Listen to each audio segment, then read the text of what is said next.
안녕하세요. 인문학 강사 문명훈입니다. 오늘 촬영은 저희 집에서 하게 됐습니다.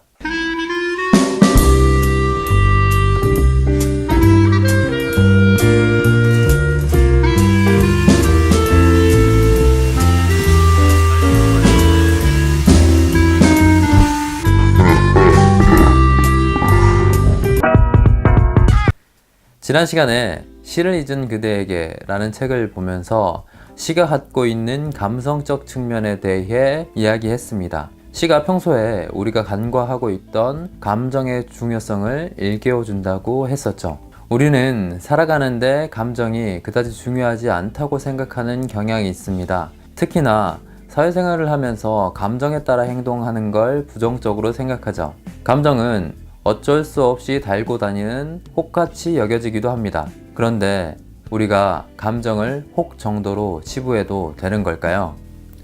오늘 소개할 책은 백세희의 죽고 싶지만 떡볶이는 먹고 싶어입니다. 저자는 문해창작을 전공하고 출판사에서 일하는 편집자입니다. 저자는 가벼운 우울 증세가 지속되는 기분부전 장애를 앓고 있는데 이 책은 기분부전 장애를 치료하는 과정이 담긴 책입니다. 저자와 의사의 대화가 줄을 이루고 저자의 생각이 덧붙여지죠.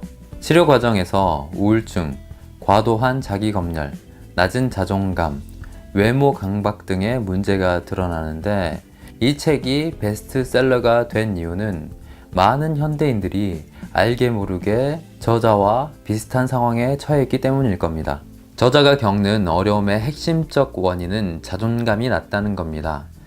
배려가 아닌 눈치를 보고 자신의 주장을 내세우지 못하는 스스로의 모습을 보며 저자는 자책합니다.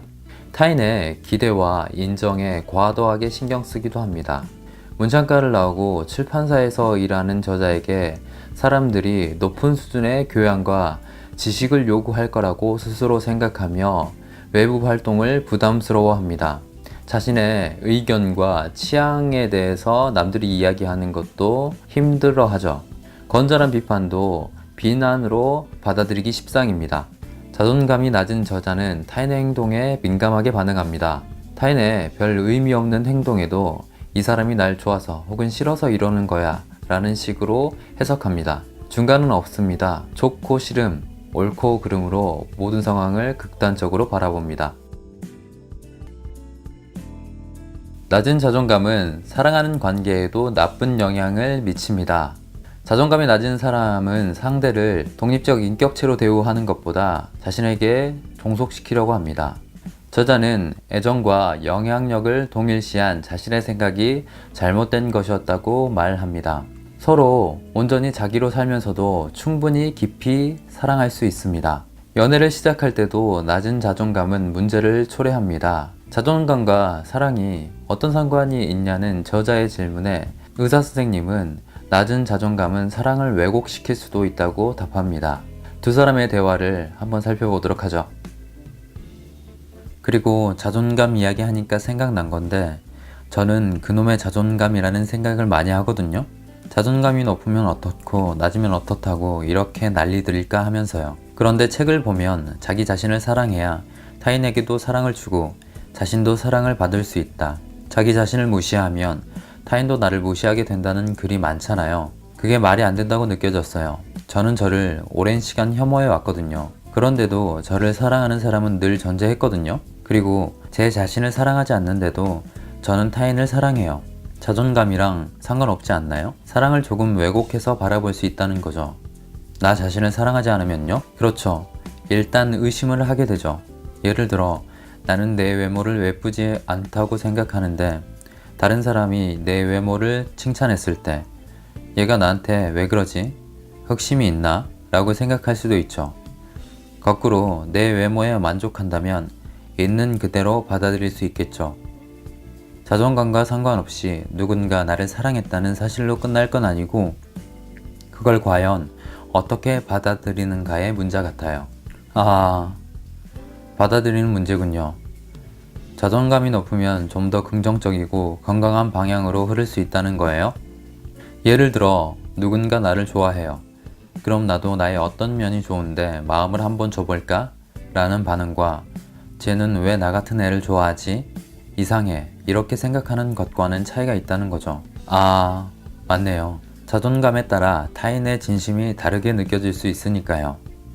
사실 자존감을 올리기 위한 특별한 방법은 별로 없을 거예요. 지금 말씀하셨던 것처럼 원래 같았으면 어떤 상황에서 이렇게 생각했을 텐데 조금 다르게 생각했다는 걸 인지했다는 것부터가 시작이 될 수 있어요. 인지하는 것과 인지하지 못하는 건 다르니까요.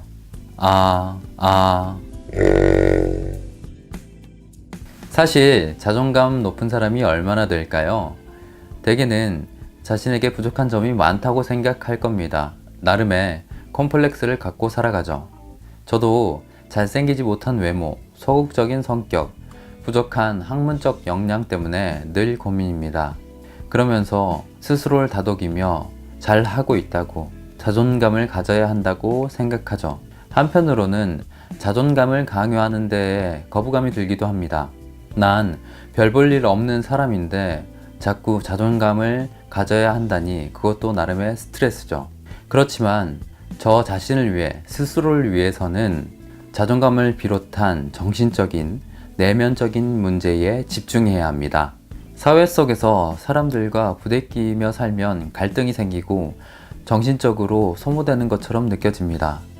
감정적으로 민감한 사람일수록 그 정도가 더 심하죠. 괴롭고 불행하기에 감정이 혹처럼 느껴집니다. 감정을 피하고 싶고 감정이 없어져 버렸으면 좋겠습니다. 어쩌면 우리는 불행이란 동전의 뒷면에 행복의 그림이 있다는 걸 잊고 있는지도 모르겠습니다.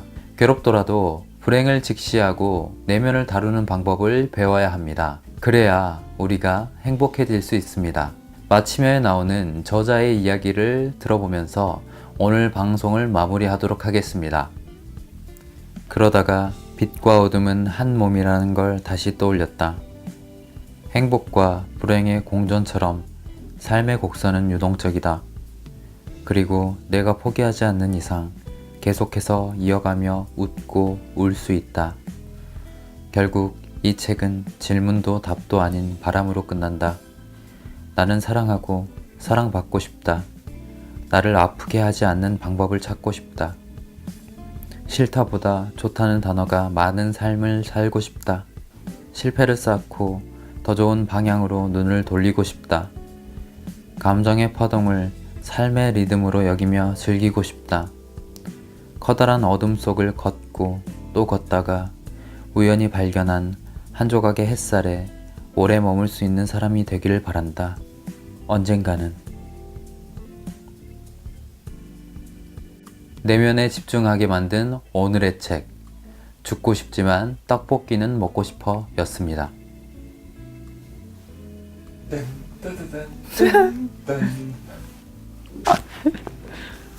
자존감이 너무 낮아. 촬영할 때마다 내 자존감이 낮아져요. 자존감이 너무 낮아. 네, 들었어요?